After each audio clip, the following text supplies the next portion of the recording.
Have you ever felt like you were running as fast as you could toward a dream, a relationship, a goal, only to watch it slip further and further away the harder you chased it? Maybe it was that job you thought would change everything, the person you believed was the one, or the success you've been grinding for year after year. It's almost cruel, isn't it? You pour your heart into the pursuit.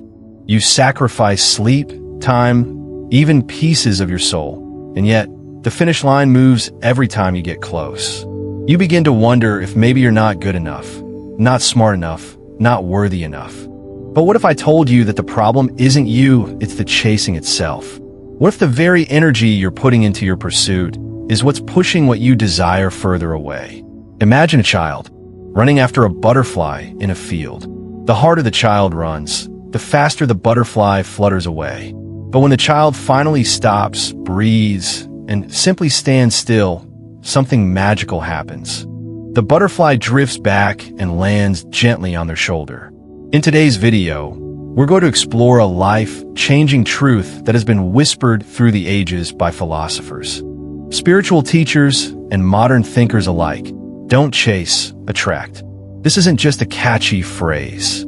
It's a radical way of living that flips the script on everything you've been taught about success and happiness. We'll dive into the ancient wisdom of the Stoics, who believe that freedom and joy come not from controlling the world, but from mastering yourself. We'll uncover how to take bold action without clinging to outcomes, how to embody the energy of a life you want before it arrives, and how to transform obstacles into stepping stones through the power of Amor Fati, loving your fate. This isn't about passively waiting for life to hand you what you want. It's about becoming the kind of person who naturally attracts the right opportunities, relationships, and experiences, because you're already living as if they're yours.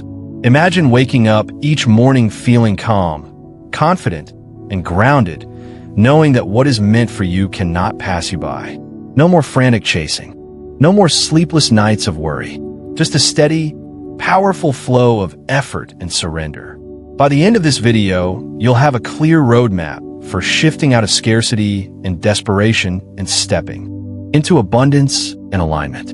You'll understand why Marcus Aurelius said, "The impediment to action advances action. What stands in the way becomes the way."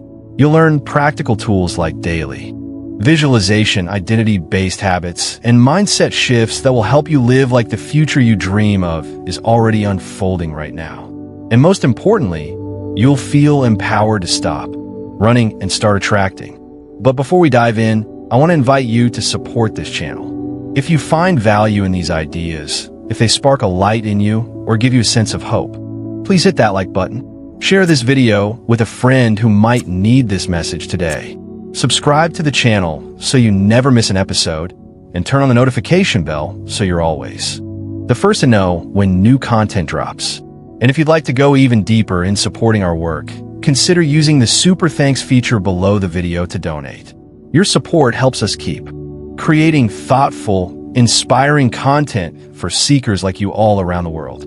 Now, take a deep breath. Whatever you've been chasing, whatever has been chasing you, let it rest for the next few minutes. Open your heart and mind as we explore a truth that could completely transform the way you move through the world. Get ready to discover the paradoxical art of letting go and watch as the life you've been running after begins to walk calmly toward you. Imagine a child on a sunny afternoon chasing a butterfly. The harder he runs, the faster it flutters away, always just out of reach. Then, exhausted, he stops. He takes a breath, stands still, and simply watches. In that stillness, the butterfly drifts back and lands gently on his shoulder. This simple image captures the story of modern life. Most of us spend our days in pursuit, running after success, happiness, love, and approval, believing that if we push hard enough, we'll finally grasp them. But like the butterfly, the more desperately we chase, the more those things slip away. We live in a culture built on the idea of relentless hustle. From childhood, we're taught that value comes from constant striving. School ranks us, sports teams condition us to compete, and later workplaces reward the busiest over the wisest.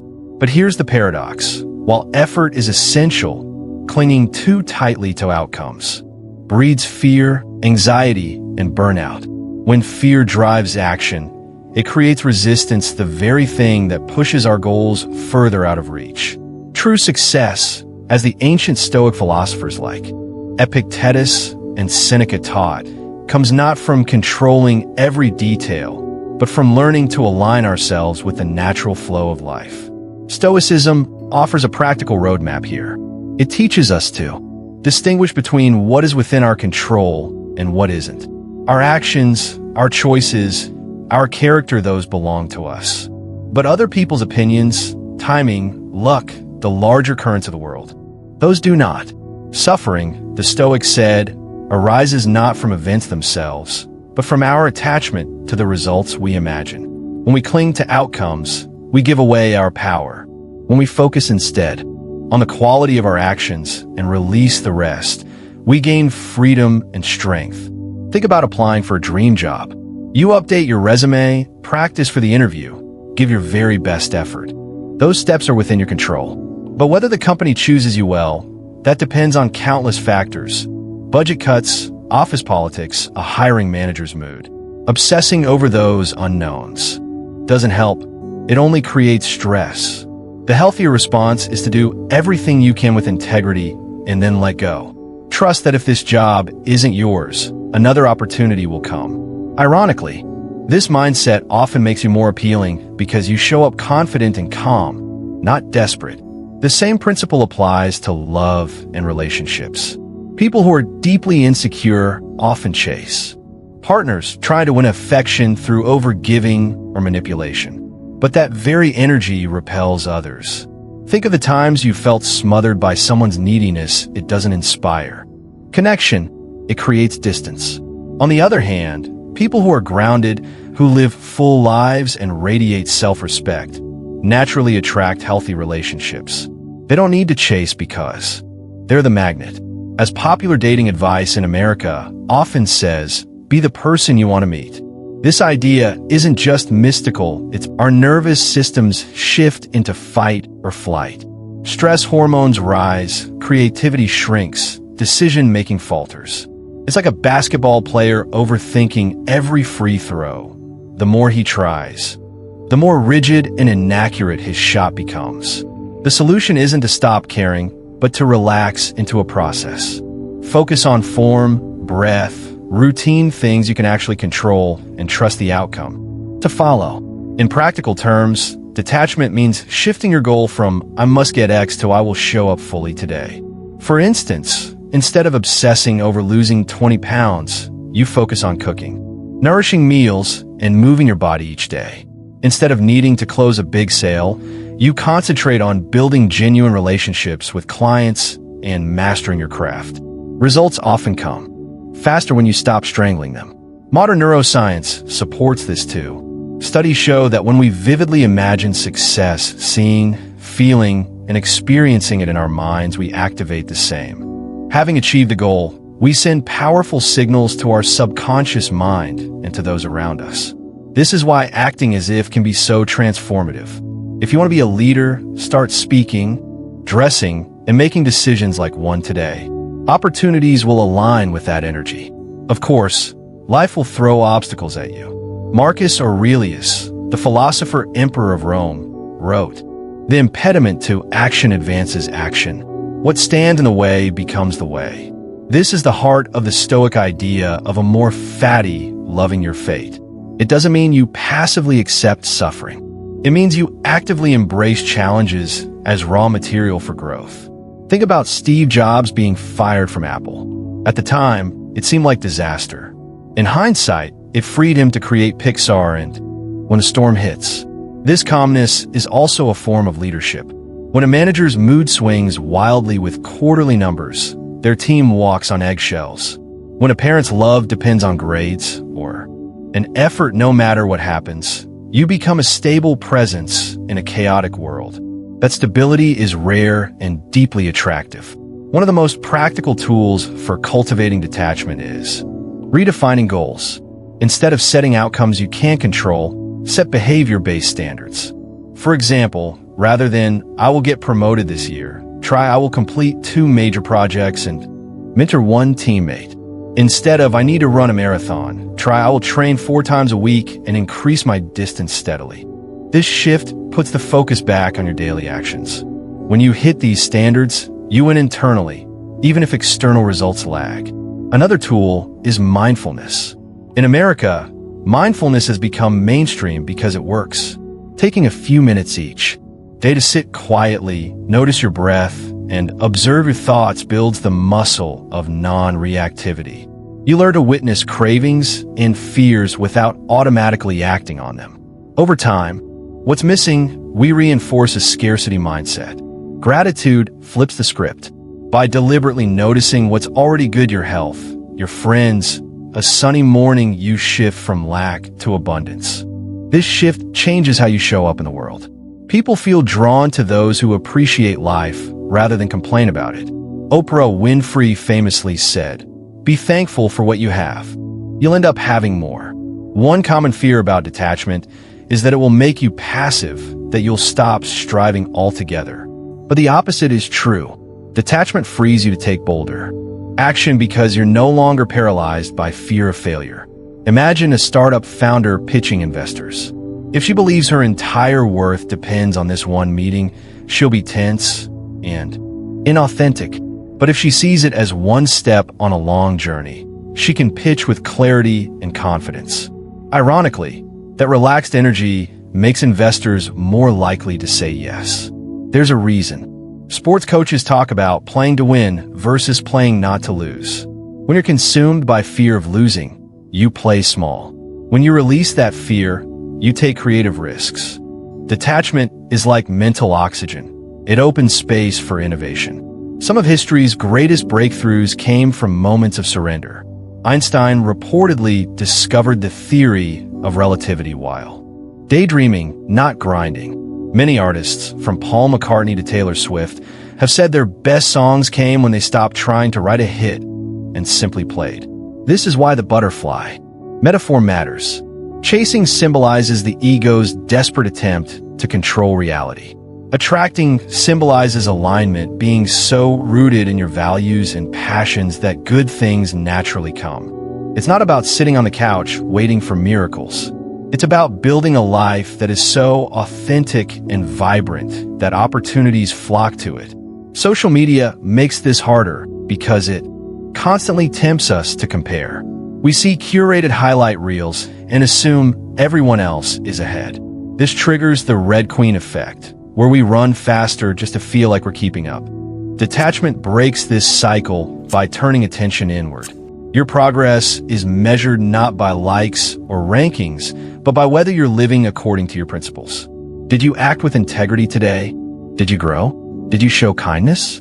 These are metrics that no algorithm can take away. When you practice detachment, something subtle shifts. People sense it. In workplaces, colleagues notice you're calm under pressure. In friendships, you become the person others call when they need steady advice. In dating, you radiate confidence without arrogance. This quiet strength is magnetic. You no longer need to chase because your presence itself is the invitation. Over time, this mindset compounds. Each day you focus on actions, not outcomes. Each day you respond to obstacles with curiosity, not resentment. Each day you imagine the life you want and take steps toward it without demanding that it arrive on your timeline. Eventually, you look around and realize the butterfly has landed. The job, the partner, the peace of mind, they've come to you. Not because you forced them, but because you became the kind of person they naturally seek. Life will never stop presenting challenges. Detachment doesn't guarantee you'll always get what you want, but it does guarantee that you'll face life with dignity, resilience, and joy. And often, that's precisely when the universe surprises you with gifts you couldn't have planned. What belongs to you will simply find you, not because you chased it, but because you stood still long enough, open enough for it to land. There is a simple but incredibly difficult principle that lies at the heart of Stoic philosophy. Do your absolute best and then detach from the result. At first, it sounds like a paradox. We live in a world where we are constantly told to go all in, hustle harder, and never quit. American culture especially celebrates winners and rewards the idea that success comes only to those who grind relentlessly. But the Stoics, and later many modern thinkers, understood something deeper. It's not that effort is bad. Effort is essential. The problem is when our identity becomes tied to outcomes we can't control. When that happens, even the hardest work brings anxiety, fear, and ultimately suffering. The core of this principle is simple. There are two realms. The first realm is what you control: your preparation, your attitude, your words, your actions. The second realm is everything you don't control: how others respond, the timing of events, the state of the economy, sheer luck. You are responsible for the first realm and free from responsibility for the second. This distinction sounds obvious when stated plainly. Yet most of us spend enormous energy trying to control the uncontrollable. We obsess over whether a boss will like our presentation, whether someone we love will return our feelings, whether the world will reward our art or ideas. And in that obsession, we create misery for ourselves. Imagine preparing for a job interview. You've polished your resume, researched the company, practiced answering questions, even picked out the perfect outfit. All of that is squarely in your control. The moment you walk into that interview room, though 1,000 variables outside your influence come into play, the interviewer's mood, budget changes, an internal candidate they've already favored, even the weather that day. Many people, after leaving the interview, keep replaying every detail in their heads, wondering if they smiled enough or said the right thing. They check their email every 5 minutes, their stomach in knots. This does nothing to improve their chances. It only robs them of peace. The Stoic approach would be to leave the interview, send a polite thank you note, and then redirect energy to something else, applying to other jobs, practicing skills, enjoying time with friends. If the job is meant to be theirs, it will be. If not, another opportunity will come. This principle applies far beyond the job market. Think about dating and relationships. So many people tie their self-worth to whether someone texts back, agrees to a second date, or commits to a relationship. They start playing games, trying to control how they're perceived. But love, at its best, is not something you can force. You can show up authentically, communicate clearly, treat the other person with respect, and open your heart. Beyond that, it's out of your hands. Some of the healthiest relationships form when two people both focus on being their best selves rather than manipulating outcomes. If the connection is right, it grows naturally. If it's not, clinging only prolongs pain. Artists and entrepreneurs face a similar challenge. A writer can control how many hours they sit at their desk, the rigor of their revisions, the courage with which they tell their story. But they cannot control whether a book becomes a bestseller. An entrepreneur can design a brilliant product, assemble a skilled team, and market strategically, but they can't dictate the economy or the whims of the market. When creative people link their identity to commercial success, they often burn out or lose their voice entirely. Ironically, some of the most groundbreaking art and innovation come from those who detach from results and simply pour themselves into the work for its own sake. One of the most common and damaging mistakes people make is equating outcomes with personal value. When they succeed, they feel worthy. When they fail, they feel worthless. This creates a volatile emotional life. Imagine a student whose entire sense of identity depends on grades. An A makes them euphoric. A C devastates them. Or consider an athlete who defines themselves solely by wins and losses. This roller coaster leaves no room for steady growth or joy. It also leads to extreme pressure, which paradoxically makes performance worse. In psychology, this is known as performance anxiety. The more you fear failure, the more likely you are to tighten up and fail. Marcus Aurelius, the philosopher king of ancient Rome, captured this truth in one sentence. You have power over your mind, not outside events. Realize this, and you will find strength. He also wrote, you have a right to your labor, not to the fruits of your labor. These words remind us that freedom lies in focusing on what is ours to do and letting go of what is not. When you detach from results, you become unshakable. Success no longer intoxicates you, and failure no longer destroys you. Both are simply feedback, not verdicts on your worth.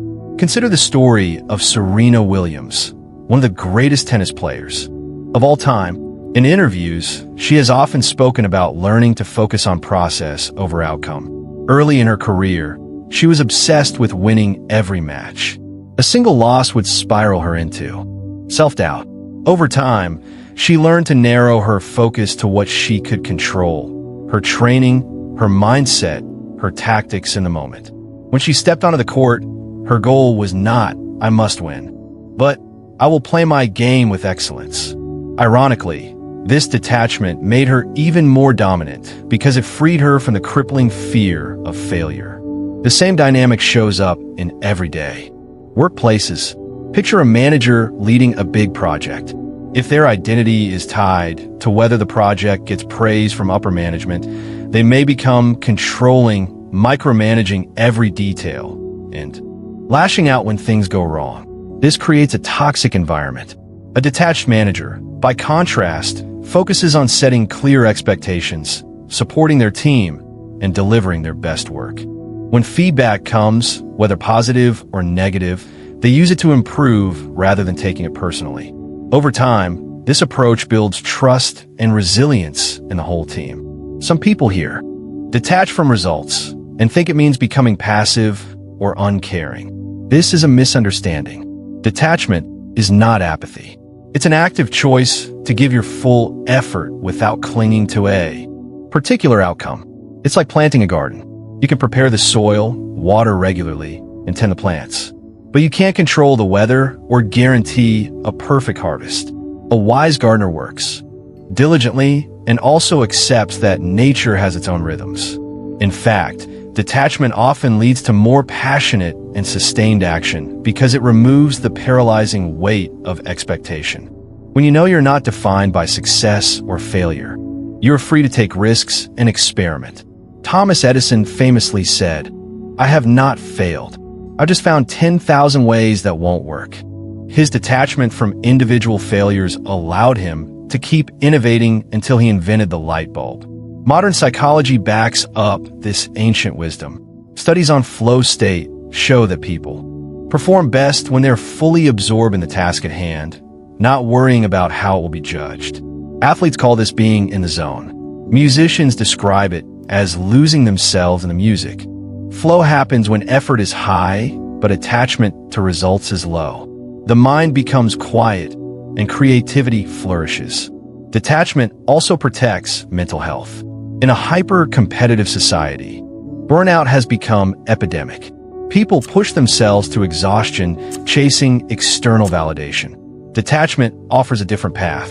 When you measure success by your own standards of integrity and effort, you are less swayed by external chaos. You can work hard without being consumed by anxiety. You can rest without guilt. You can face setbacks with curiosity rather than despair. One practical way to cultivate detachment is to set process goals instead of outcome goals. A process goal might be, "I will write 500 words every day," or "I will practice piano for 1 hour daily." An outcome goal might be, "I will publish a bestseller," or "I will get into Juilliard." By focusing on process, you give yourself something concrete to succeed at every day. This builds confidence and momentum. Outcomes still matter, but they become byproducts rather than obsessions. Gratitude is another powerful tool. When you regularly pause to appreciate what you already have, you loosen the grip of striving. You realize that life's value isn't solely in future achievements. This doesn't mean you stop growing, but it creates a foundation of contentment. From that foundation, effort becomes joyful rather than desperate. In relationships, detachment looks like loving without clinging. You give freely, listen deeply, and express care, but you don't try to control the other person's feelings or choices. This creates space for authentic connection. When both people practice this, relationships become partnerships rather than power struggles. A story from Sports captures this perfectly. In the 1990s, basketball coach Phil Jackson led the Chicago Bulls and later the Los Angeles Lakers to multiple championships. Jackson was deeply influenced by Zen Buddhism, which emphasizes non-attachment. He taught his players to focus on the next play rather than obsessing over past mistakes or future outcomes. This philosophy helped stars like Michael Jordan and Kobe Bryant channel their intensity productively. Under Jackson's leadership, the teams not only won, but also developed a culture of mindfulness and mutual trust. Even in small daily situations, detachment brings clarity. Imagine being stuck in traffic on your way to an important meeting. You can't control the traffic. You can control your breathing, your choice of music, your mindset. Instead of raging at the cars ahead, you might call the meeting host to update them and then listen to a podcast. The external situation hasn't changed, but your experience of it has. At its core, detachment is about freedom. When you are no longer enslaved by results, you reclaim your inner peace. You stop bargaining with reality and start collaborating with it. This doesn't mean life will always go your way. It means you'll be resilient no matter what happens. You'll show up fully for each moment, give your best, and then let go. And in that letting go, you'll often find that the very things you once chased begin to come to you naturally. The next time you face a challenge, a job interview, a performance, a difficult conversation, remember the Stoic principle. Prepare with care, act with courage, and when it's over, release it completely. Trust that you've done your part. As Marcus Aurelius might say, the rest belongs to the universe. The difference between chasing and attracting begins with the emotional signal you broadcast to yourself and to everyone around you. Chasing leaks scarcity. It says, I don't have it. I need it. Please give it to me. And that message quietly erodes your leverage, your presence, and your judgment. Attracting, in contrast, signals sufficiency and alignment. It says, I'm building what I can build. I'm already living the values of the outcome I want, and I'm open to the right fit. People, partners, and opportunities are drawn to that signal because it's low pressure, high clarity, and easy to trust. Under a Stoic lens, this distinction isn't mystical at all. It's the practical result of the dichotomy of control. Own your inputs fully. Release fixation on outputs. When you embody the state that makes the outcome likely before the outcome arrives, you stop radiating need and start radiating credibility. Start with the morning. Most days begin with a negotiation between your future and your habits. If you wake and immediately reach for your phone, you outsource your state to other people's priorities. If you instead take 5 quiet minutes to mentally rehearse the day you intend to live, what you'll do, how you'll carry yourself, what you'll tolerate, and what you won't, you're already shifting from chase to attract. Visualization here isn't fantasy. It's rehearsal. Athletes and musicians do it because the brain maps vivid mental practice onto physical readiness. When you picture yourself giving the pitch, answering objections calmly, laughing easily afterward, and moving on to the next call, you're priming your nervous system to recognize that reality as familiar. The key is to pair images with physical cues and behavior. Seat uprights. Breathe like the version of you who already belongs in the room, with the clothes you'd wear in that version of your life. Set the calendar blocks a person at that level would set. Craft is what makes the as-if real. Look at a job search, the quintessential American example. Chasing looks like applying to everything, refreshing email 20 times a day, and trying to reverse engineer what each company wants you to say. The energy is frantic. The results are spotty. Attracting starts with a different premise. Identify the kind of problems you want to solve and the kind of team you want to serve, then become conspicuously excellent at solving those problems in public. You post thoughtful tear-down threads on industry issues, ship small open-source utilities that address real annoyances, and write clear, generous notes to peers who help you learn. You prepare for interviews like a pro company research, mock questions, clean examples with numbers, and then you leave the result alone and work your process the next day. Hiring managers notice people who look like they're already doing the job and who don't telegraph desperation. The paradox is that detachment makes you more hireable because it proves you can manage your state when stakes are high. Dating shows the same mechanics in a social mirror. Chasing shows up as constant texting, over-explaining, and subtle pressure. It reads as, "Please validate me so I can feel okay," and most people recoil from that. Attraction is quieter and warmer. You live a life you're proud of, treat your body like it matters, maintain close friendships, steward your work, and show up to dates curious rather than needy. You listen. You reveal gradually. You accept no as information, not an insult. You're not playing hard to get. You're easy to read and hard to rattle. That combination is magnetic because it promises safety and aliveness at once. If you want a concrete move, replace outcome thoughts. Make them like me. With identity intentions, I'll be kind, honest, and present, and behavioral anchors arrive on time. Put your phone away. Ask good questions. Leave when it's time. You are acting like someone who already has a loving relationship with yourself and your life, so a healthy relationship has somewhere to land. Business makes the attract or chase difference painfully obvious in sales and fundraising. A salesperson who needs the deal tightens their voice, overpromises, and smothers the prospect. A founder who needs the check monologues, dodges hard questions, and begs the numbers to look a little better. People sense the pressure and step back. Now watch the pro who has done the reps and detach from the specific yes. They qualify the lead fairly. They ask simple, pointed questions to understand pain and budget. They reflect what they heard, propose a right-sized next step, and if the fit is wrong, they say so. They follow through cleanly. The composure comes from identity and process.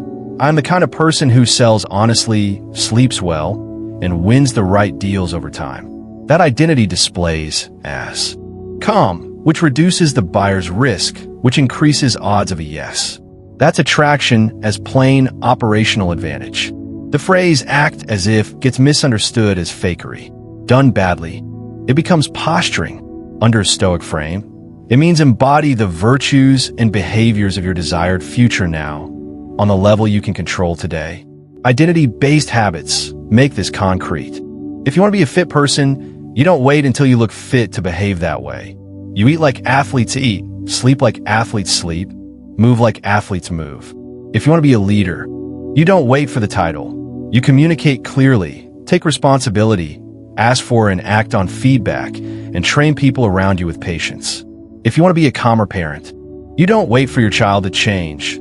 You practice breathing before you speak, narrate your own emotions in short, non-dramatic sentences, and repair quickly when you're wrong.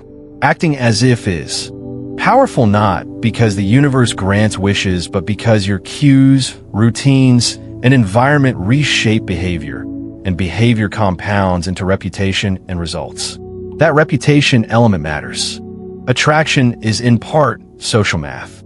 People form fast heuristics from the signals you send.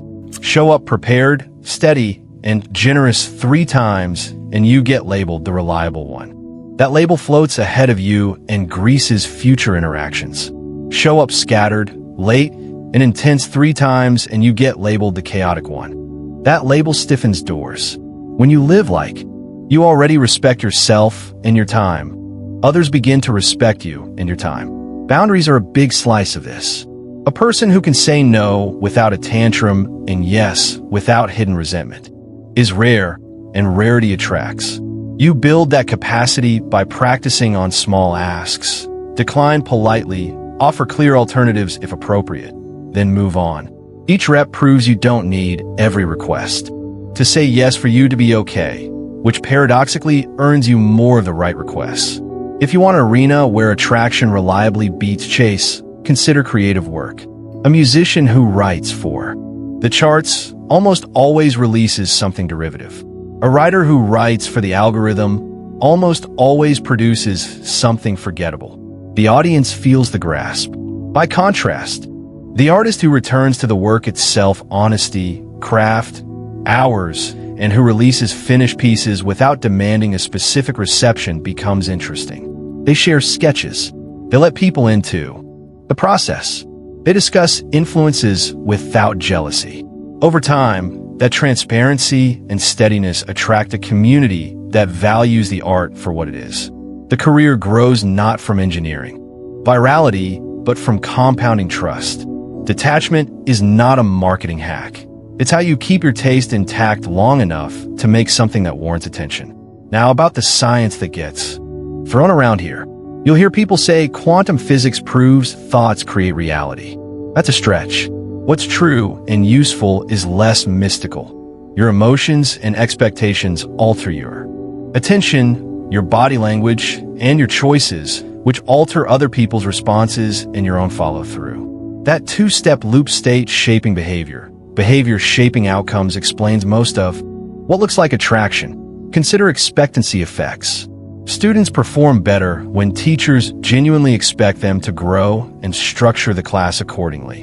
Employees raise their game when managers communicate belief and back it with coaching. Consider emotional contagion. Calm, hopeful teams think more clearly and solve harder problems than tense, fearful ones. Consider self-efficacy. People who believe they can influence an outcome persist longer and learn faster. None of this requires spooky metaphors. The energy you carry matters because it's a set of signals and habits that others can read and that you can repeat under stress. There's also a hard-nosed game theory angle. In negotiations, the person with fewer outside options chases. The person with more options attracts. You don't have to fake options. You can create them. Build skills that transfer across companies.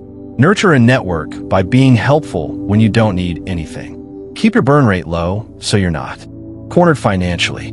Document your wins and make them discoverable. Do small public work that signals your competence.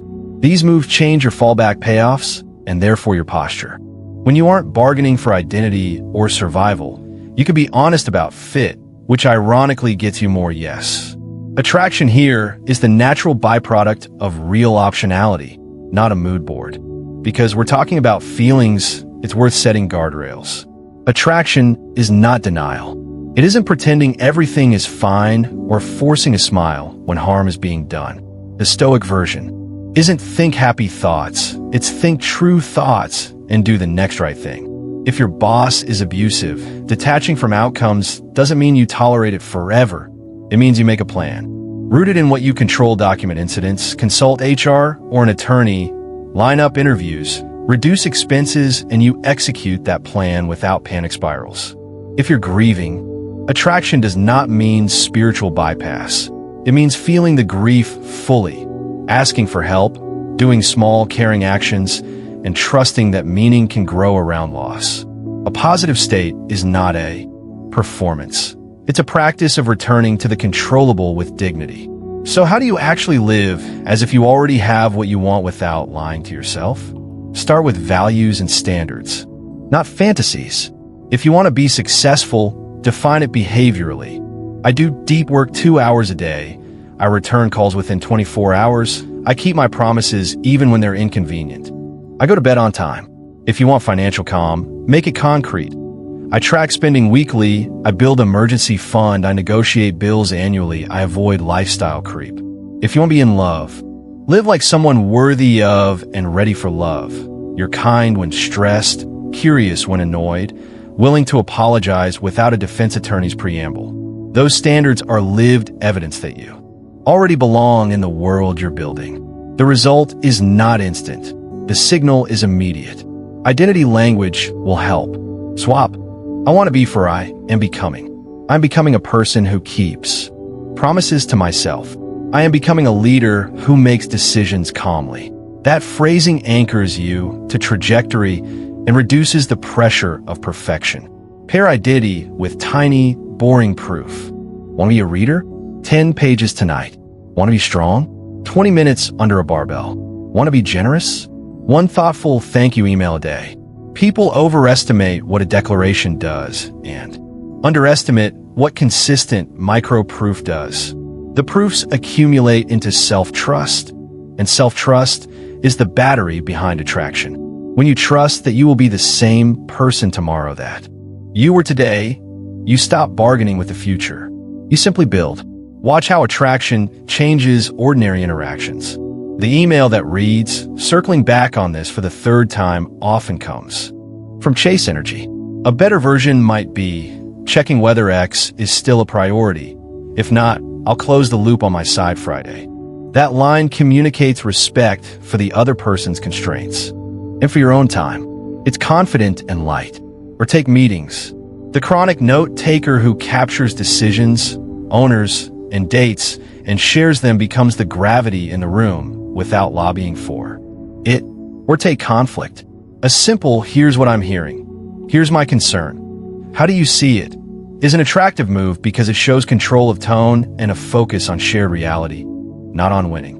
Health is another domain where "as if" makes the math easy. Chasing looks like crash diets, punishing workouts, and self-loathing when the scale doesn't cooperate. Attraction looks like designing a life where the healthy choice is the default and your reasons are rooted in respect rather than disgust. You stock the house with food you want future you to reach for. You schedule workouts as non-negotiable appointments. You go to bed as if sleep is sacred because the life you want requires a clear head. You talk to yourself like someone you're responsible for caring for, living like a healthy person before you have the body flips the cycle. The body follows the behavior, which followed the identity. Public speaking might be the clearest laboratory for all of this. Chasing looks like memorizing a script, clinging to slides, and trying to make the audience like you. You speed up, apologize for everything, and collapse when a joke lands flat. Attracting looks like organizing around a single promise to the audience, what they'll leave able to do or understand, then telling the truth as cleanly as you can while making eye contact with actual humans. You pause. You let silence do some work. You enjoy the parts that go sideways. That presence communicates, "I already belong on this stage," and the audience relaxes into you. If you need an ultra-practical cue, plant your feet, relax your jaw, and exhale longer than you inhale before the first sentence. The body tells the mind, "We are not chasing approval right now. We are delivering value." Money introduces its own traps. When you chase wealth as an identity prop, your decisions get noisy and short-term. You hop from scheme to scheme and overextend to look successful. Attraction in finance is unglamorous. Spend below your means. Invest consistently in diversified vehicles. Increase your earning power through skill and avoid dumb risks. People who live that way look lucky after a decade. They also carry a lightness in rooms because their survival isn't on the table. That lightness opens doors that clenched worry keeps closed. It is much easier to negotiate well when your rent is already handled. Leadership is where the Stoic spine becomes most visible. A chasing leader hoards credit, blames down, and squeezes people to hit numbers that make them look good. An attracting leader builds systems, protects thinking time, gives context, and makes the hard calls without theatrics. They remain even when forecasts swing. They communicate bad news plainly. They coach instead of rescuing. Over time, players chase those leaders because they can do their best work near them. The leader didn't chase talent. Talent attached because the environment was built as if excellence was already the norm, and then it was. What about the internal voice that whispers, "But I don't have it yet"? Acting as if feels fake? That's the part of you trained to equate authenticity with sameness. Real authenticity is alignment with your chosen values, not blind loyalty to yesterday's habits. If you've decided that calm, courage, and generosity will govern you, then showing up calm, courageous, and generous is not fake, it's fidelity to the person you're becoming. The gap between who you've been and who you're becoming will feel awkward for a bit. That's okay. Awkward is not dishonest. It's the friction of growth. If you want a set of daily moves that keep you in attract mode, think in threes. 3 sentences you say to yourself on waking. Today I will do my work. I will be kind. I will let go of the rest. 3 behaviors you finish no matter what. Move your body. Protect 1 block of deep work. Connect meaningfully with 1 person. 3 releases before bed. Write what you did that was yours, what you're grateful for, and what outcome you're placing down so you can sleep. These aren't rituals for ritual's sake. They're scaffolds that hold your identity in place while results catch up. The hardest test of all is failure in public. The Stoic edge shows here because it denies failure a chance to define you and also denies success a chance to intoxicate you. You tell the truth about what happened, apologize where you should, and extract the skill lesson. Then you return to your standards tomorrow. People watch how you carry losses. If you stay steady and generous, attraction accelerates after the stumble. Your reputation for courage and composure becomes more real than the stumble itself. If you thrash, chase, and assign blame, you lose the room long after the original mistake. Acting like the kind of person who learns quickly from pain is not pretending. It's winning the only game you can fully control. Finally, notice how attraction changes time. Chasing is future-obsessed. It postpones feeling okay until conditions align. Attraction lives in the present tense. It grants yourself permission to be okay now while you build. That present tense sanity is not laziness. It's fuel. People who are okay now make better bets about tomorrow because fear isn't driving the steering wheel. They can hear a no without translating it into never. They can pace for the marathon that real transformation requires. And because they're acting like custodians of a life already worth inhabiting, they create the conditions where the future they want naturally arrives. It's not magic, it's alignment. When you behave like the caretaker of something valuable, your craft, your health, your relationships, your word that something valuable becomes more real by the day, and it starts to pull the right people and chances toward it. What looks from the outside like serendipity is often just the compound interest of 1,000 small, as if choices sustained long enough to become your way of being. Amor Fati, a Latin phrase meaning love of one's fate, is one of the most profound concepts in Stoic philosophy. At first glance, it can be misunderstood as passive acceptance, as if loving your fate means giving up on change or surrendering to circumstances without action. But that's not what the Stoics meant. Amor Fati is an active embrace of life as it unfolds, both the good and the bad, the expected and the shocking, the victories and the defeats. It's a conscious choice to see every event as raw material for growth. It's not about resignation, it's about transformation. When Marcus Aurelius wrote, "The impediment to action advances action. What stands in the way becomes the way," he wasn't romanticizing suffering. He was giving us a blueprint for how to turn obstacles into stepping stones. In practical terms, Amor Fati means looking at your life not as something happening to you, but something happening for you. This perspective radically changes how you interpret challenges. Imagine an entrepreneur launching their first startup. They pour their savings into the idea, work sleepless nights, pitch investors, and finally bring a product to market only to watch it flop. Most people in that moment would crumble. They'd interpret the failure as proof that they aren't cut out for business, that they wasted their time and resources. Some might quit entirely, retreating into a safe but unfulfilling life. But someone practicing Amor Fati would take a different approach. They would still feel the sting of disappointment. Stoicism never denies human emotion, but they would mine the experience for lessons. Maybe their marketing message didn't resonate. Maybe their team wasn't aligned. Maybe they misread the market timing. Whatever the reasons, this failure becomes a priceless education. The next time they build, they will be smarter, tougher, and more prepared. In this way, the failure isn't a dead end. It's a foundation. Consider how many companies were born out of previous disasters. Walt Disney was fired by a newspaper editor because he lacked imagination and had no good ideas. His first animation company went bankrupt.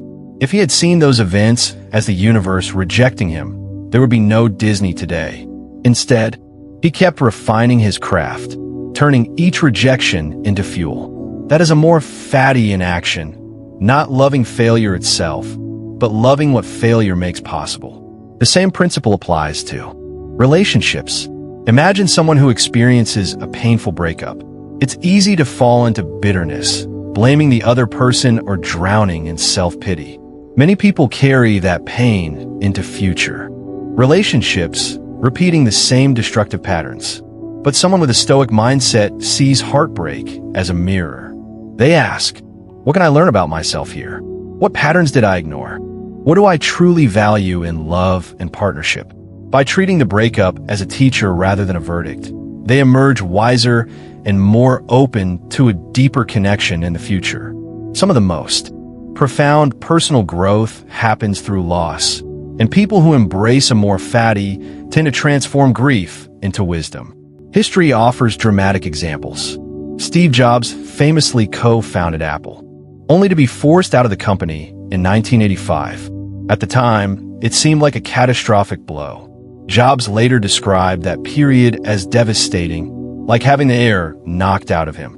But he also called it one of the best things that ever happened to him.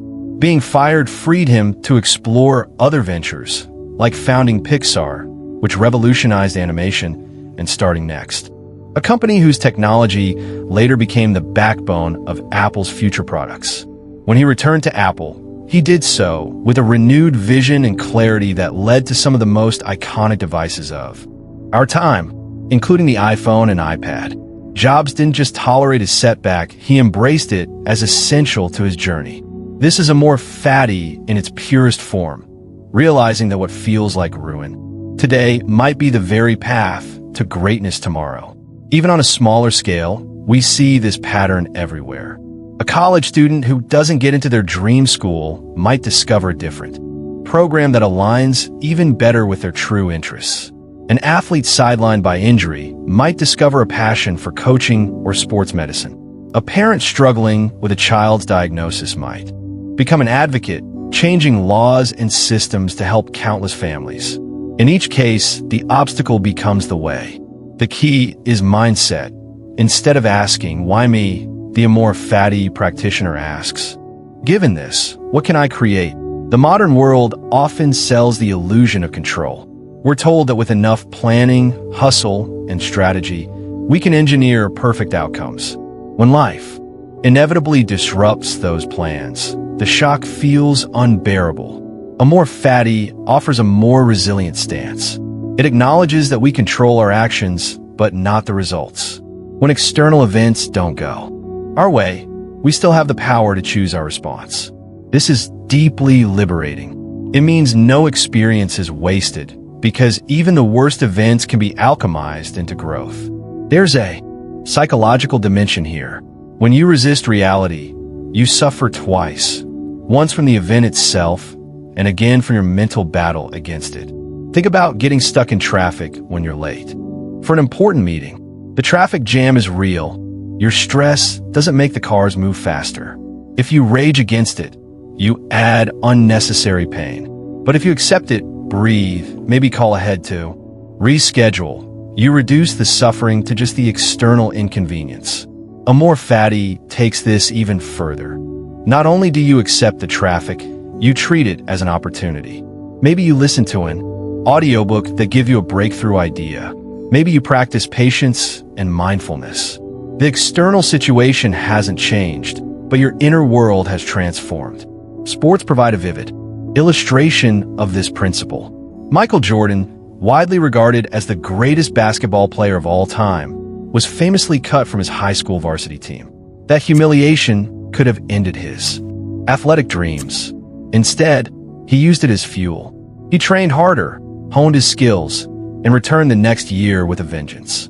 Jordan later said that failure motivated him more than success ever could. Without that early rejection, he might never have developed the relentless drive that defined his career. In this way, what seemed like a curse was actually a blessing in disguise.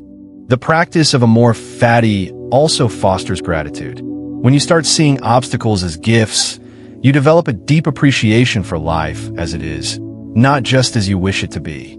This doesn't mean you stop striving for improvement. It means you stop fighting the present moment. Gratitude transforms even painful experiences. Consider someone recovering from illness. Instead of fixating on what they've lost, they might focus on the friends who supported them, the lessons about health they've learned, and the renewed sense of purpose they feel.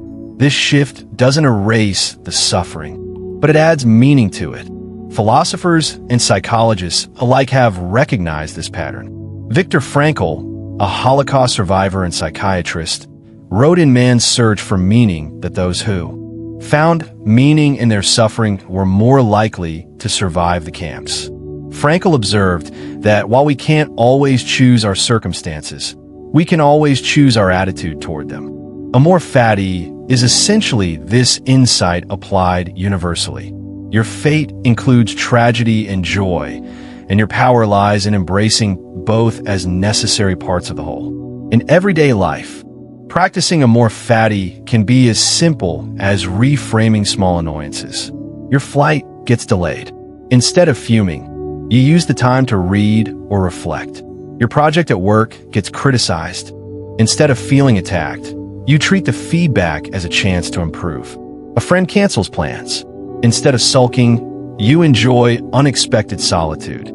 These micro moments train your brain to see opportunity where others see only frustration. Over time, this habit scales up to bigger challenges. Modern therapy echoes this wisdom. Cognitive behavioral therapy, CBT, one of the most evidence-based psychological treatments, teaches clients to examine their thoughts about events rather than just the events themselves. Often, it's our interpretation, not the situation, that causes suffering. Amor Fati takes this to a philosophical level. It's not just about neutralizing negative thoughts. It's about actively loving the process of growth that challenges bring. One practical exercise for cultivating Amor Fati is journaling. Each night, write down 3 difficult things that happened that day. Next to each, list one way it could serve you in the future. Maybe a conflict taught you about boundaries. Maybe a mistake highlighted a skill gap you can now address. This simple practice trains your mind to associate adversity with possibility. Another tool is deliberate exposure. Intentionally taking on small challenges, cold showers, public speaking, difficult conversations to build your tolerance for discomfort. When you see yourself navigating these mini obstacles, you gain confidence that larger ones can be faced too.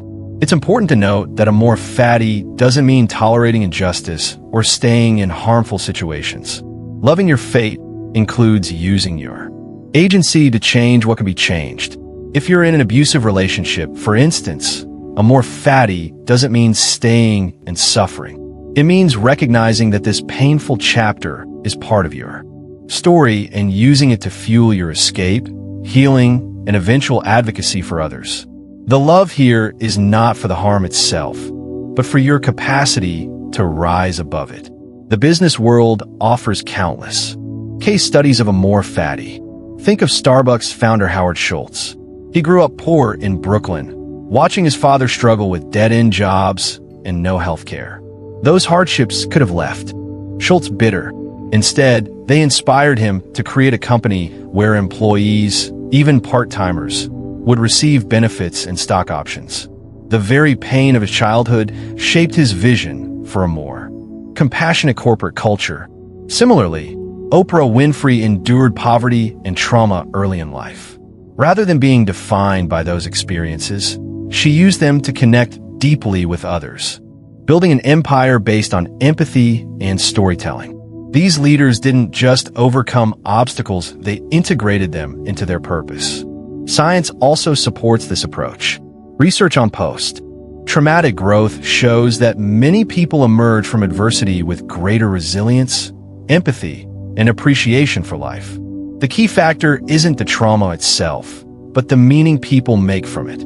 Those who adopt an Amor Fati mindset, seeing challenges as integral to their journey, are more likely to experience growth rather than long-term harm. Neuroscience even shows that reframing difficulties activates different brain pathways, reducing stress and increasing problem-solving capacity. Consider a team facing a crisis at work, like a product launch that goes horribly wrong. A fear-based reaction would be to panic, assign blame, and hide mistakes. A Stoic-inspired leader practicing Amor Fati would do the opposite.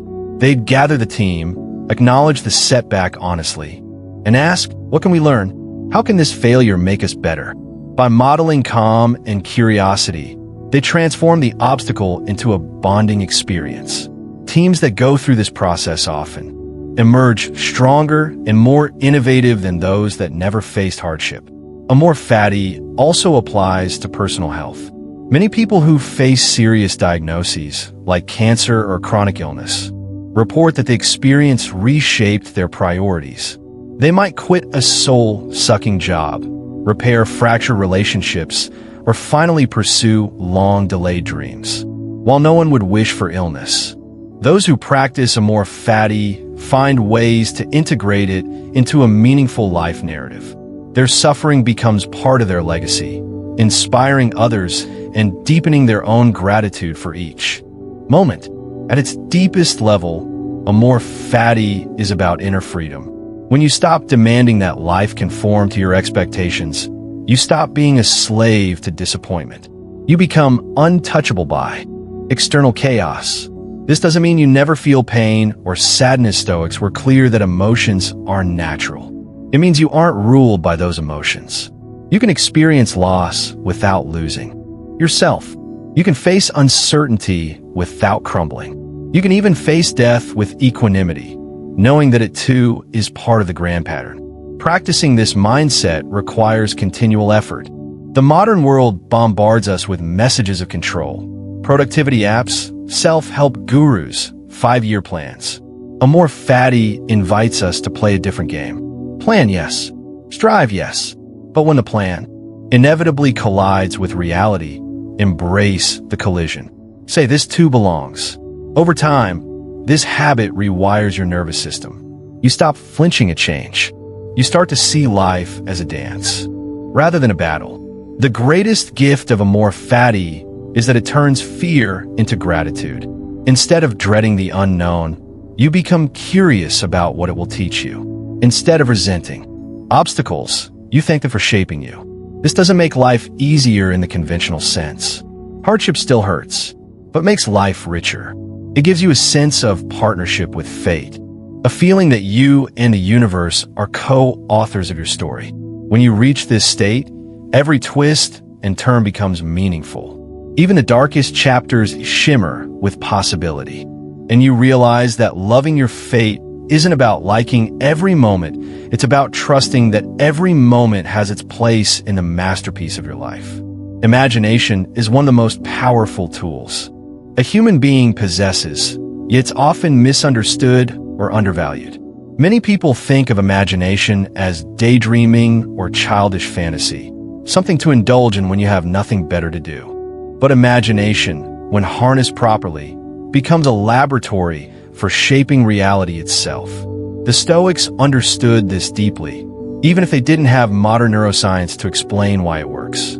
They believed that the mind is the architect of experience, and that by training our thoughts, we train the quality of our lives. The mind shapes reality, Marcus Aurelius wrote, pointing to a truth that modern science has only recently begun to verify. When you visualize vividly, your brain doesn't fully distinguish between what's real and what's imagined. This is why professional athletes like Michael Phelps mentally rehearse every stroke of a race before stepping into the pool, and why elite performers in every field practice visualization as religiously as they practice physical drills. Neuroscientific studies show that the same neural pathways light up when you vividly imagine doing something as when you physically do it. That means that when you picture yourself acting confidently, in a meeting, running a marathon, or giving a powerful speech, you're literally wiring your brain for those outcomes. Over time, the mental practice becomes a kind of primer for reality, making it easier to step into those situations with grace and skill. To use imagination effectively, it's not enough to casually think positive. You need to build a disciplined practice. One simple but profound technique is daily visualization. Each morning, set aside 5 to 10 minutes in a quiet space. Close your eyes and imagine your desired future in as much sensory detail as possible. If your dream is to open a cafe, don't just think, I want to run a cafe. Instead, see every detail of the scene. Picture the warm wood of the tables, the hiss of the espresso machine, the rich smell of coffee beans in the air. Imagine the friendly hum of conversation, the satisfied smile of a regular customer, the pride you feel as you hand a perfectly crafted cappuccino across the counter, bringing not just sights but sounds, smells, textures, and most importantly, emotions. Feel the joy, the confidence, the gratitude as if it's happening right now. This emotional component is crucial because the brain responds most strongly to feelings. The more real it feels, the more effectively your subconscious mind will begin aligning your actions with that vision. But imagination, without action, is just fantasy. The Stoic perspective emphasizes aligning visualization with present behavior. After visualizing your future, ask yourself, what would the version of me who already lives this reality do today? If your imagined self is a successful business owner, maybe today you research local business permits, or learn how to manage inventory, or practice customer service. Skills. If your imagined self is a strong, healthy athlete, maybe today you drink more water, go for a run, or meal prep nutritious food. The idea is to bring tiny pieces of the future into the present through consistent action. These small steps create a feedback loop. Your actions reinforce your vision, and your vision motivates your actions. Consider a person who dreams of becoming a published author. They might begin each day by vividly picturing their book on the shelf of a favorite bookstore, imagining the cover art, the texture of the pages, even overhearing someone recommend it to a friend. They allow themselves to feel the pride and excitement of that moment. Then they sit down and write their daily quota of words, even if they're tired or uninspired. Over months and years, this combination of vision and action turns a dream into a manuscript and eventually into a published reality. The visualization provides the emotional fuel to keep going through the inevitable obstacles. Modern neuroscience backs this up. Functional MRI studies have shown that mental rehearsal strengthens the same neural circuits as physical practice. In one famous experiment, scientists divided participants into two groups. One group physically practiced playing a simple piano melody for 2 hours a day, while the other group merely visualized themselves practicing. After 5 days, brain scans revealed nearly identical growth in the motor cortex areas responsible for finger movement in both groups. The imaginal practice literally rewired their brains as if they'd been practicing physically. This explains why visualization is such a potent tool for personal development. It creates a neurological blueprint that guides future behavior. Visualization also helps overcome fear and self-doubt. Many people sabotage themselves because they can't see themselves succeeding. Their mental images are dominated by past failures or imagined disasters. By deliberately creating new, positive images, you overwrite those limiting scripts. For example, someone with social anxiety might repeatedly imagine themselves freezing up at a party, which reinforces their fear. If they instead visualize walking confidently into a room, smiling, making eye contact, and having warm conversations, their nervous system begins to adapt. Over time, the imagined experience becomes a rehearsal for the real thing, reducing anxiety and building genuine confidence. There's a reason elite athletes, military special forces, and top performers across disciplines use visualization as a core part training. Olympic gymnast Simone Biles has spoken about mentally running through every routine dozens of times before competing. Navy SEALs practice mental walkthroughs of missions to prepare for chaos. Surgeons rehearse complex procedures in their minds before entering the operating room. These professionals understand that the body follows where the mind has already been. Beyond individual performance, imagination shapes collective reality. Consider how every major human innovation began as a thought experiment. The smartphone you carry, the car you drive, the democracy you live under all began in someone's imagination. The Wright brothers visualized human flight long before they built a plane. Martin Luther King Jr. Imagine a world of racial equality before delivering his "I have a dream" speech. Imagination is the seed of social change. When enough people share a vision, it becomes a blueprint for collective action.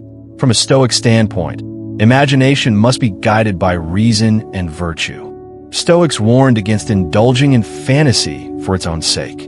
Daydreaming about revenge or status can warp your character. Instead, they advised visualizing challenges and practicing your response. Marcus Aurelius recommended a form of negative visualization, imagining potential hardships each morning so you're prepared to meet them calmly. This complements the positive visualization of desired outcomes. Together, they create resilience. You're ready for both setbacks and triumphs because you've mentally rehearsed both. To integrate imagination into daily life, start small. In the morning, visualize not just your big dreams, but also the kind of person you want to be today. Maybe you see yourself handling a difficult conversation with patience, or staying focused during a long work session, or ending the day with gratitude. Throughout the day, when faced with a choice, ask, what would the future me do? This keeps your actions aligned with your vision. At night, review your day and imagine how you'll improve tomorrow. These brief mental practices compound over time, reshaping your habits and identity. Here's a concrete example. Suppose you want to become a public speaker. Right now, the idea terrifies you. Start by visualizing success in vivid detail. Picture yourself walking confidently onto a stage, feeling calm and grounded. Hear the applause. See the nodding faces in the audience. Imagine delivering your talk smoothly, answering questions with ease, and leaving the stage proud and energized. Then, take small real-world steps. Join a local Toastmasters group, practice speaking to friends, record yourself on video. Each action reinforces the vision, and each visualization session strengthens your courage. Eventually, the line between imagined and actual confidence blurs, and you become the speaker you once only pictured. Visualization can also be used for healing. Studies in psychoneuroimmunology have shown that guided imagery can boost immune function and reduce pain. Patients recovering from surgery who regularly imagine their bodies healing tend to recover faster. Cancer patients who visualize their immune cells attacking tumors often report better quality of life and reduced stress. While visualization isn't a substitute for medical treatment, it's a powerful complement, demonstrating the mind-body connection in action. There's a practical psychological mechanism at work here. When you vividly imagine a goal, you activate the brain's reticular activating system, RAS, which filters information. The RAS begins to notice opportunities related to your vision. It's like when you buy a red car and suddenly see red cars everywhere. They were always there, but now your brain flags them as relevant. Similarly, when you visualize yourself as a writer, you start noticing writing workshops, book clubs, and opportunities to pitch articles. This isn't magic, it's selective attention shaped by imagination. However, it's important to avoid a common trap: magical thinking. Visualization is not about sitting on the couch and expecting the universe to deliver your dreams. Without action, it's just wishful thinking. The true power comes from combining inner rehearsal with outer effort. Think of it like an athlete who mentally practices a routine and then physically trains to execute it. The mental work prepares the mind, and the physical work brings it into reality. To make visualization effective, consistency matters. A single session won't rewire your brain. Daily practice, even just a few minutes, builds momentum. Morning is ideal because it sets the tone for the day, but any quiet moment works. Some people pair visualization with meditation, using deep breathing to enter a relaxed state before imagining their future. Others create vision boards with images representing their goals. The key is to engage your senses and emotions fully, making the vision feel as real as possible. Imagination also interacts with identity. When you repeatedly picture yourself living a certain way, you start to believe it's who you are. This belief influences your choices. For instance, if you visualize yourself as a healthy, energetic person, you're more likely to choose a salad over fast food, or go for a walk instead of watching TV. Over time, these small choices accumulate, and your external reality begins to match your internal image. This is why Oprah Winfrey famously said, "You don't become what you want, you become what you believe." Belief, shaped by imagination, drives behavior. One powerful exercise is to write a detailed narrative of your ideal day 5 years from now. Include where you wake up, what you do for work, who you spend time with, how you feel. Read this narrative regularly and visualize living it. Then, reverse engineer small steps you can take today to move toward that future. This bridges the gap between vision and action, turning dreams into plans. Parents can use imagination to guide children too. Kids naturally live in imaginative worlds, and this can be harnessed for learning and resilience.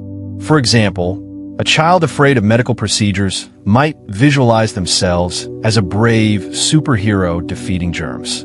This reframes fear into empowerment. Similarly, educators can use storytelling and role play to help students internalize positive behaviors and problem-solving skills. Collective visualization can be transformative for groups. Sports teams often huddle before games to imagine victory together. Companies hold visioning sessions to align employees around a shared mission. Social movements are fueled by collective dreams of justice and equality.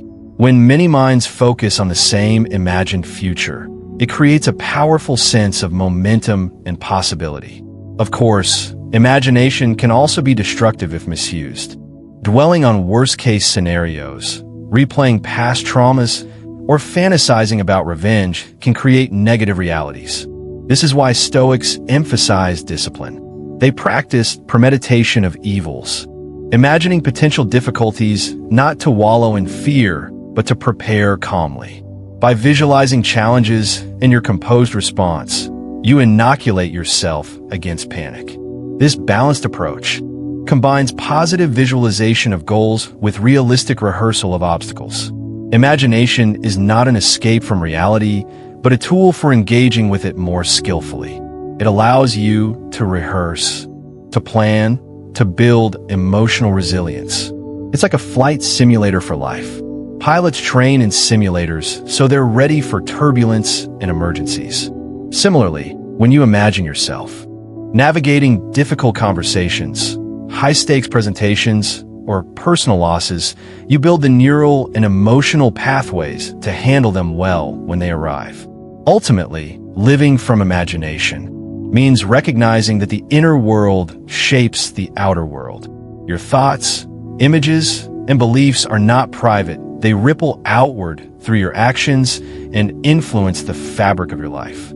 By tending carefully to your imagination, you become a conscious creator rather than a passive reactor. Each day, you have the opportunity to choose what mental movies you run. Will you replay past failures, or will you script a future worth living?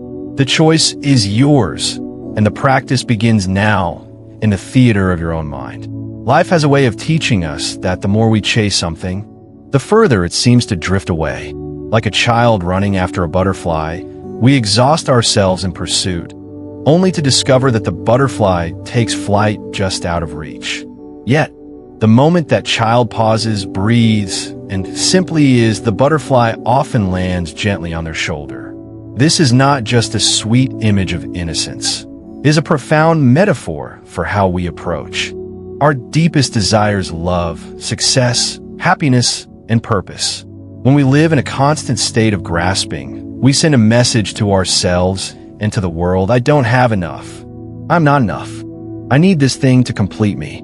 That energy of lack creates resistance. But when we learn to balance effort with surrender, action with stillness, we step into a different way of living, one where the right opportunities, people, and experiences flow toward us naturally, without force. The first step in this journey is to stop equating relentless pursuit with progress. Working hard is noble, but working from desperation is exhausting and ineffective. Imagine someone going through job interviews. They prepare obsessively, practice answers, and polish their resume. Preparation is healthy, but if they walk into the interview radiating anxiety, thinking, "I need this job," or "I'm worthless," that energy is palpable.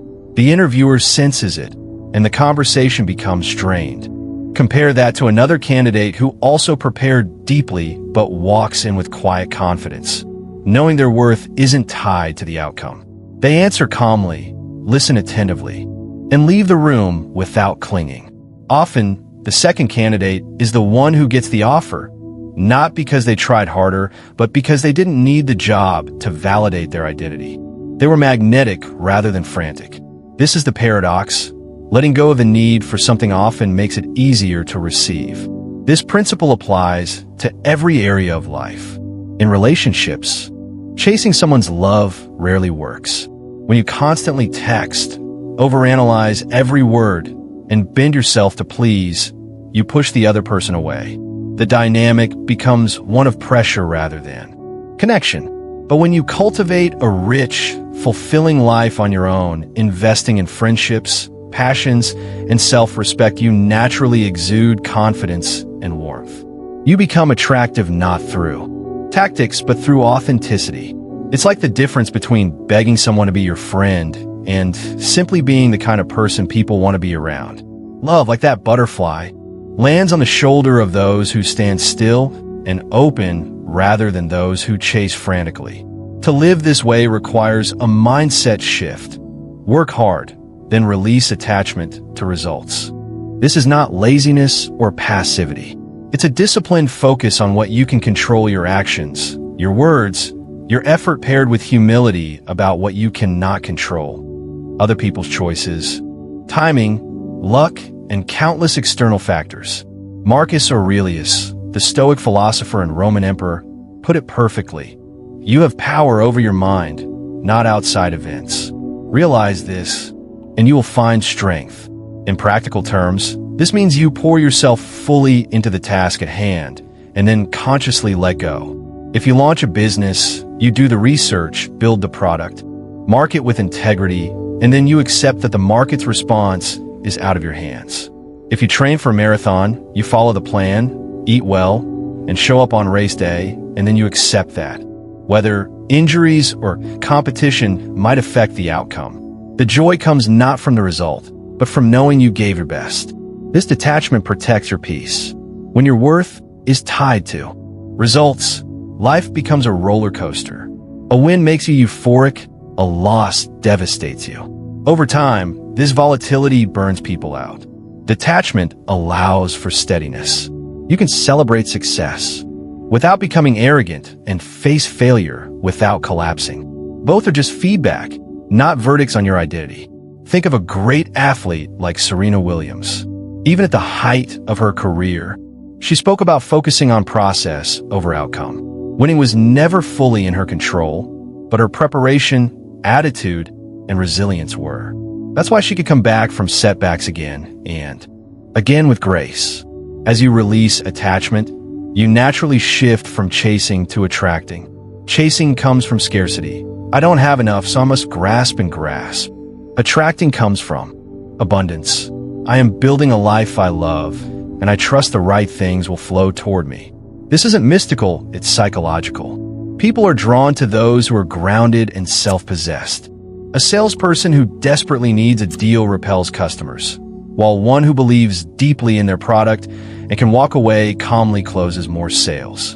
A leader who panics about quarterly numbers creates chaos, while one who models calm focus inspires the team to perform. The energy you bring to interactions is often more influential than your words.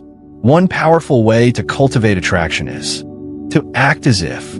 This doesn't mean faking wealth or pretending to be someone you're not. It means embodying the qualities of the future you want now, in small, authentic ways. If you dream of running a successful business, start showing up like a responsible, visionary entrepreneur today. Set clear goals, manage your time, treat people well. If you dream of being in a loving relationship, start by treating yourself with love and respect, setting healthy boundaries, and practicing communication skills.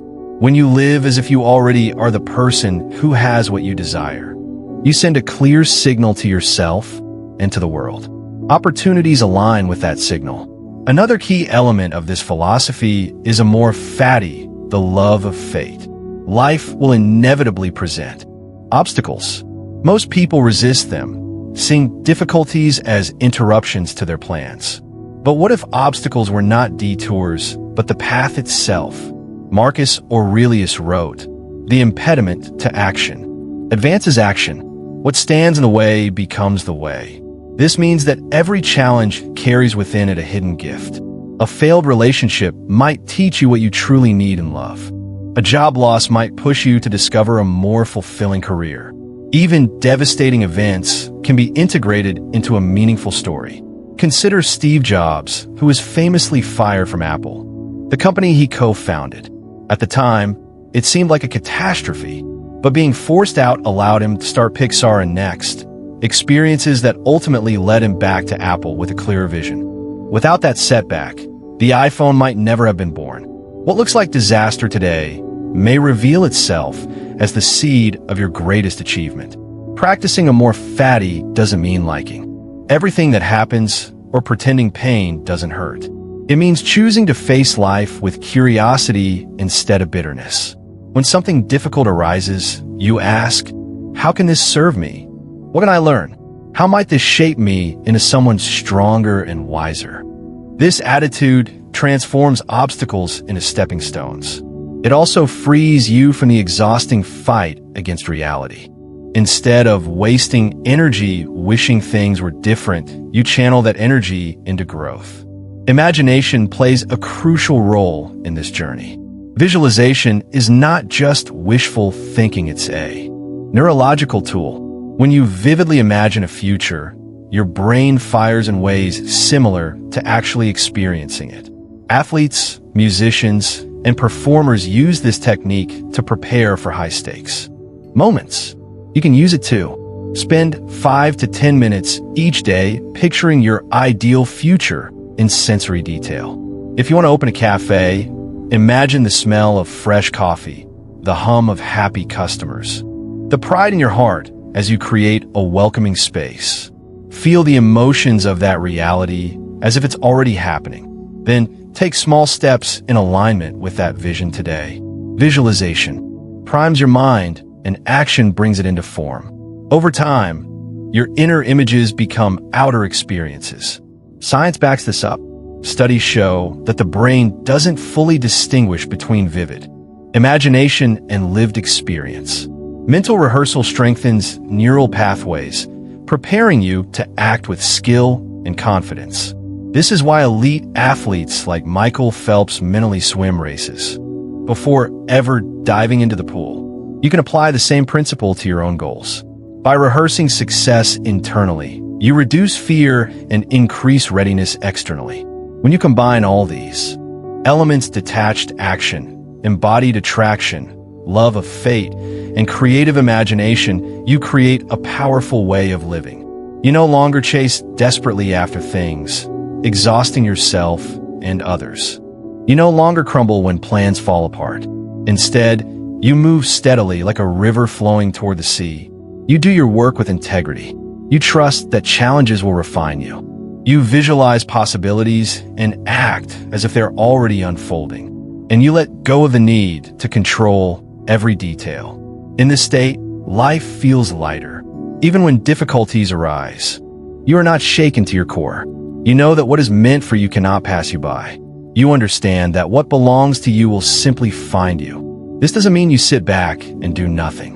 It means you balance effort with surrender, striving with acceptance. You plant seeds diligently, but don't dig them up every day to check if they've sprouted.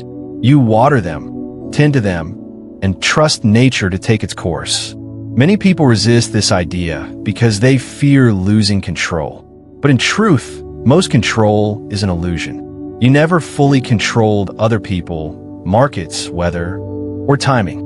The only thing you've ever truly had control over is your own state of being and the actions that flow from it. When you stop trying to grasp the ungraspable, you free yourself to focus on what matters. showing up fully for the present moment. This way of living is not just personally liberating, it's contagious. When you embody calm confidence, others feel safe around you. When you meet setbacks with grace, you inspire those watching. When you create a life aligned with your values, you become a living example of what's possible. People are drawn to that energy. They want to collaborate, support, and follow someone who isn't frantically chasing validation, but radiating steady purpose. Imagine walking into a room where everyone is networking aggressively, shoving business cards into hands, desperately seeking connections. Now imagine someone standing calmly, genuinely listening, asking thoughtful questions, and sharing their work with quiet pride. Who do you gravitate toward? The calm presence. That's attraction at work. By living your truth, you invite the right people and opportunities to come to you. You don't have to force it. Ultimately, this philosophy is about trust. Trust that your efforts matter, even if you don't see immediate results. Trust that challenges are shaping you in ways you can't yet see. Trust that your vision, when paired with aligned action, will manifest in time. And trust that the things and people meant for you will find their way, without manipulation or control. This trust allows you to exhale, to release the frantic chase, and to inhabit your life fully. So, live like the person who already has what you desire. Work hard, then let go. Love your fate, even when it tests you. Imagine goldi. Act faithfully and surrender gracefully. In doing so, you stop being the child chasing the butterfly and become the person so rooted, so alive, that the butterfly cannot help but land on your shoulder.